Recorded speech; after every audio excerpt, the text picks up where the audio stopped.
Y como decía José, hay tres partes. Quiero solamente, como hiciste, tomar uno o dos de estos artículos y no voy a comentarlos todos.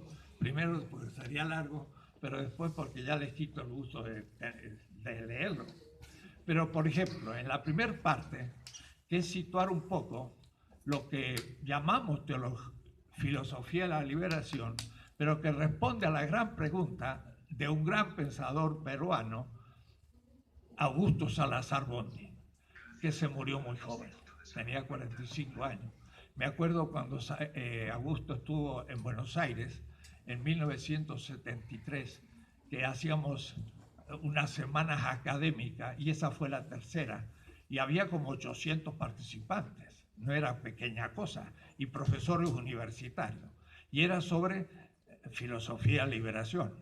Y ahí estuvo Leopoldo Sea, estuvo Schwarzman de Chile y Salazar Bondy. Cuando vio Salazar Bondy toda esa gente puesta en la construcción de una filosofía crítica que no sabíamos la significación todavía, porque esto es lo más interesante. Descubrimos algo que se estaba descubriendo en otras partes. O es decir, lo que estábamos pensando nosotros en Buenos Aires en el 73 lo estaba escribiendo Guha en la India y en Irán estaba pues un gran pensador que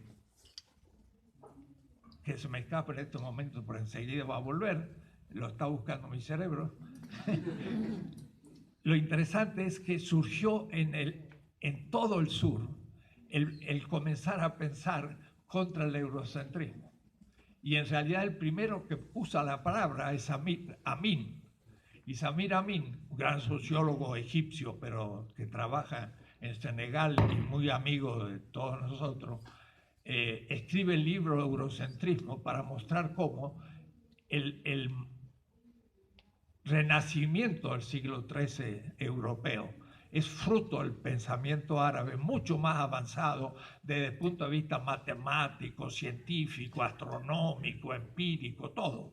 Y la Europa medieval estaba atrasada, aislada, subdesarrollada, y es la edad oscura, dicen, del mundo, no, de Europa, pero ellos lo generalizan. El mundo árabe estaba en su edad clásica, con la ilustración del racionalismo de Averroes, y entonces todo lo que nos cuentan los profesores de historia, pues son construcciones que no tienen más de 2 siglos.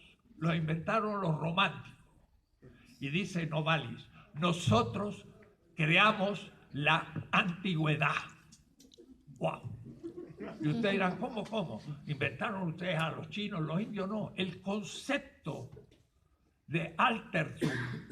Y yo cuando voy en Alemania le digo, hasta hicieron una ciencia de un objeto inexistente, porque le llaman de Altertumwissenschaften, la ciencia de la antigüedad. Pero la antigüedad es una construcción ideológica que empieza por la China ya devaluada, que va a la India, que va hacia los persas, los griegos, los romanos, y eso es la antigüedad. Me tocó estar en la India, dar más de un curso, estaba yo en Madurai, y les digo, en Madurai, ¿dónde estaba en la antigüedad? Madurai es una región al sur de la India, son 60 millones de habitantes, hablan el tamil, tienen 5.000 años de historia. Le digo, ¿hubo algún griego aquí? Pues ninguno. Y romano tampoco hubo nada. O sea, el sur de la India, nada. ¿Qué sentido tiene eso de que los griegos eran tan importantes? Nada.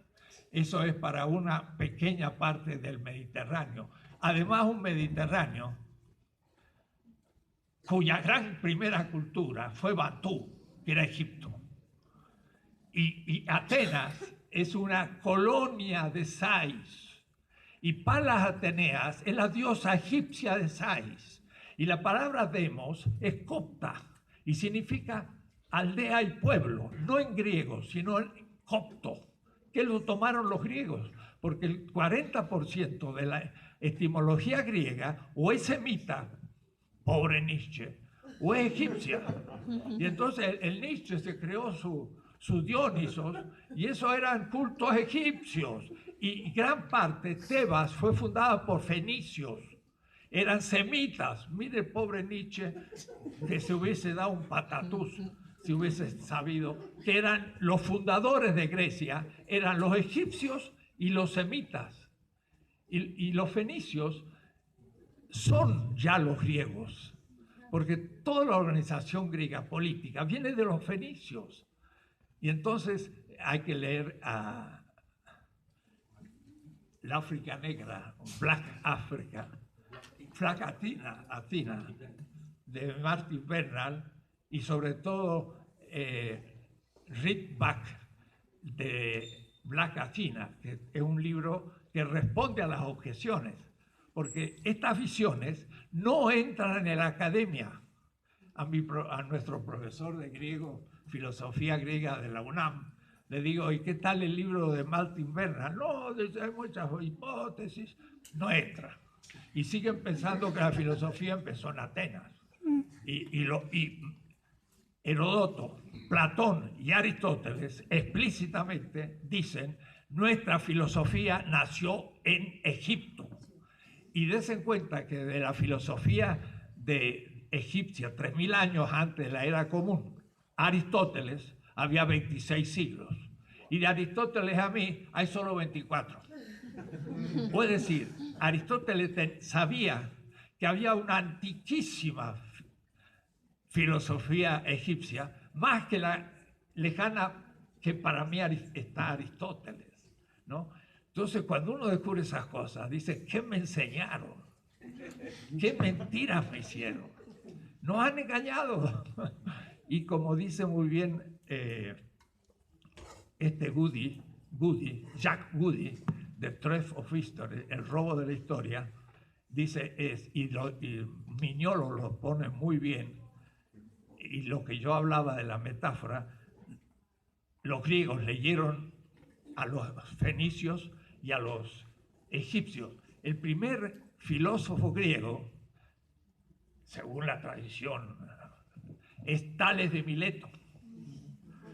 Tales de Mileto. Pero cuando uno lee la biografía, dice, Tales de Mileto, y léanlo, pongan la computadora esta noche y verán, hijo de una familia fenicia.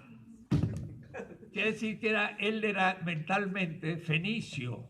Midió la sombra de las pirámides, se relacionaba a las estrellas tales como hacían los navegantes fenicios. Los barcos griegos eran todos en los modelos fenicios. Los fenicios eran enormes navegantes y la literatura griega viene de los fenicios. Eran grandes navegantes, entonces Odiseo y todo son grandes aventuras fenicias escritas de 1000 años después por los griegos. Entonces tenemos que empezar a destruir el helenocentrismo para después destruir el eurocentrismo y empezar a abrir nuestros ojos al mundo, ¿no? Y entonces yo le digo a mis alumnos, tenemos que cambiar los planes de estudio, todos, para poder leer el diario. Porque la China ahora dice, uy, es la primera productora en el mundo de mercancías. ¿Es un milagro? ¿Qué va a ser milagro? Lean los 10 tomos de la historia de la ciencia y la tecnología en China de Needham. Needham. Needham. Es una obra inmensa.